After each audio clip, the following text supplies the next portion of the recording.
Gemini, how fantastic to see you. Welcome for your Gemini December 2020 reading.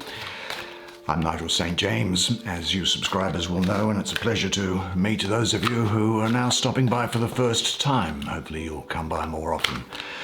Now, of course, if you would like to have a personal clairvoyant reading with me, just check out the information which is in the description box below and you'll see how easy it is. But now I'm going to pull 5 cards for your December Gemini reading, and let's start with this one. There is the 9 of Cups. Well, that's pretty good, I've got to say. I think we'll see what else there is here. There is the Sun. Looks like it's going to be quite a good month for you, what? There's the Wheel of Fortune. Gemini. 2 more, shall we? And then we shall look at them. Well, they both come out here. What is this one? This is the Earth Mother, and I will take this one, the 5 of Wands. Okay, let's see what they have to say while I do the reading for you. Now, next month's reading will be published on Wednesday, the 9th of December at 2 p.m. US Eastern Time. Where shall we go? Well, you have a diagonal line of major arcana here, so why don't I start with this one, which is called what? Queen of Life. The Earth Mother. Let's have a look at her. Now, what am I getting here? Well, the painting says it all for me. The Earth Mother celebrates life. She is both pregnant with new life and in loving relationship with the child who sits before her. She is dancing with a veil that connects the higher and lower realms in that twilight consciousness that is the meeting of the worlds. The image here depicts both the star energy of higher consciousness and the moon energy of feminine receptivity and intuition. Now, the men should not be concerned about that because we all have a feminine side to us. It's just that the masculine predominates. So this card is very much applicable to you here as well. But this woman here, although she may at moments, I think, maybe appear lost in her dance, she is always connected to the ground beneath her. Now, as you look at this picture, you will notice a figure connected by an umbilical cord to a fetus inside the womb. It is the soul coming into the body, a process that is guided by a spirit guide. This reflects the guidance that is available whenever spirit is coming into form. Now, this card, I suppose, is really traditionally called the Empress, yet the qualities usually attributed to her are not so much those of a ruler here as those of a mother, being able to nurture, to comfort, to extend love to others and to provide for their needs. Here, she is an Earth Mother because she lives close to the soil and nature. It is primarily the 2 qualities of parental caretaker and being connected to the natural world that make her the counterpart of the Emperor. She is fertile and creative. She is a symbol of the fertility of the earth. She is open to life and to the abundance of life.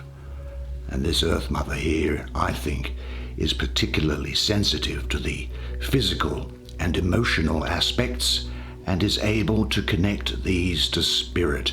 Spirit is not disembodied and abstract for her, but it is everywhere, all throughout the world, and she herself is an incarnation of it. I will say that I don't think that this archetype here is limited to women who mother children. Any woman who has claimed her body and her connection to earth, who lets her creativity and love come out, who tends to her creations with attentiveness and loving concern, is expressing the energy of this card. although it is a feminine energy, as I say, it is definitely open for men to express it too. I think this card, having been drawn by you, indicates a quickening of this energy. You are becoming full and juicy with life and about to give birth to something. This may be a good time to consider having a child, begin a new creative project, or otherwise express your maternal or paternal energy, or act as a maternal or paternal figure to somebody else.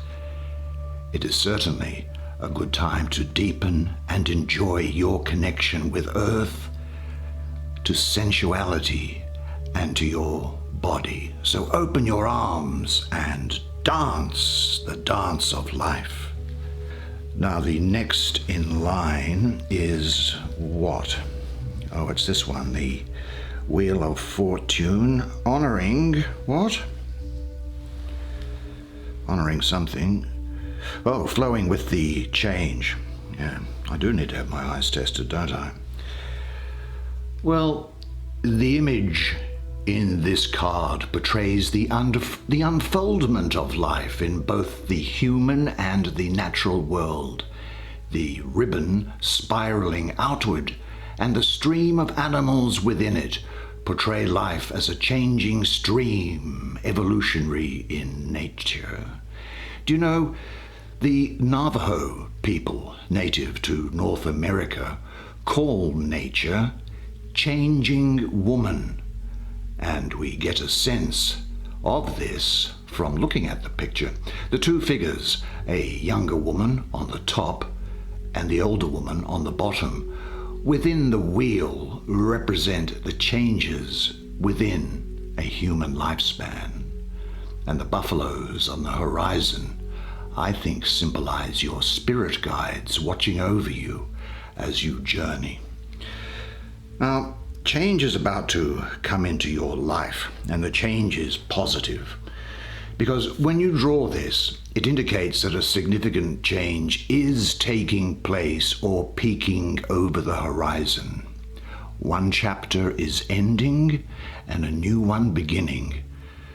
Now, traditionally, it is thought to indicate a change in luck, often for the better, and I agree with that. I see good fortune here and things coming about. It's always helpful to stay current with your feelings and listen for guidance. And a personal journal is one place to do this. It can provide you with a temporary base and perhaps prevent you from being blindsided because you weren't paying attention. Looking at your life right now, can you identify a change that is happening? What is your attitude towards it? What helps you relax and open to change? And how do you resist it?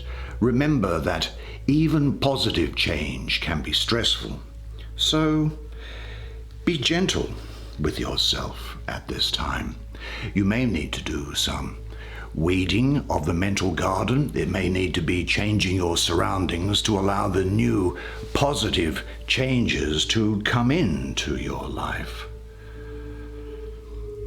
You can ask friends for support as well, or ask for support from the many different parts of you. Any part that is not going along is slowing you down.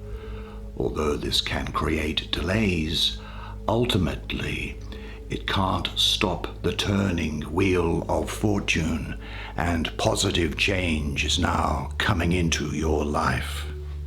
Now, just to develop this line further, what do we have here?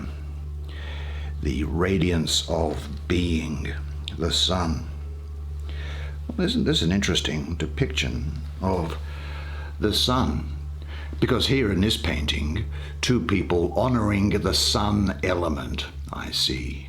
And that element is personified here as the sun goddess.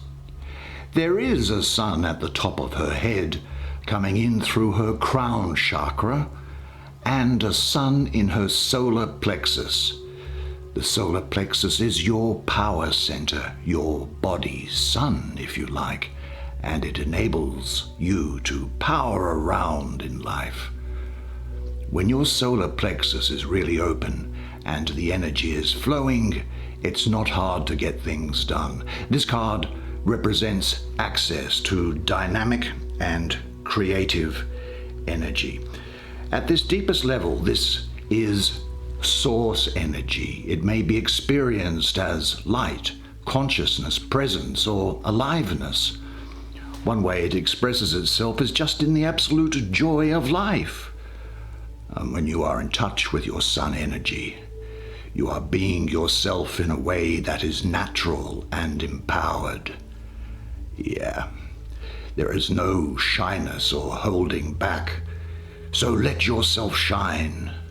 Now, this may not always be easy. You may be used to habitually dampening down yourself without noticing how much you do this. To claim your light is thus a revolutionary act. You have to take more care about being who you are than what others think of you, and the ceilings others might like to impose. Most of all, you have to continually break through the ceiling you impose on yourself.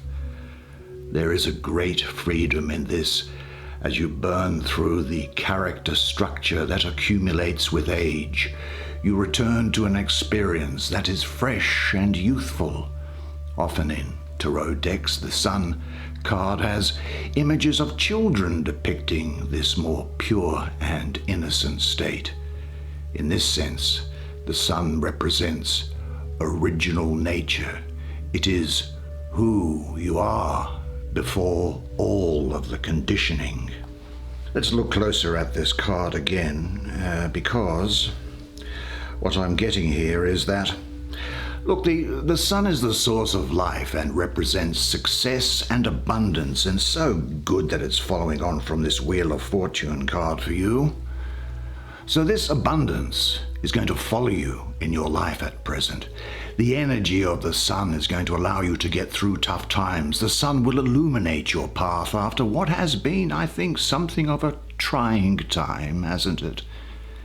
But embrace your goals and give it everything you've got. And if you have had tough times, then know things are going to get better. There's a great degree of awareness around you. Fulfilling love, relationship, transformation. This is a green light to success. Very good fortune, optimism, and happiness around you now. Now let's look to see where we shall go next. We have this Nine of Cups here. I want to look first at this Five of Wands. The Five of Wands saying, freeing your expression. Well, let's have a look at it. Looks quite interesting, doesn't it?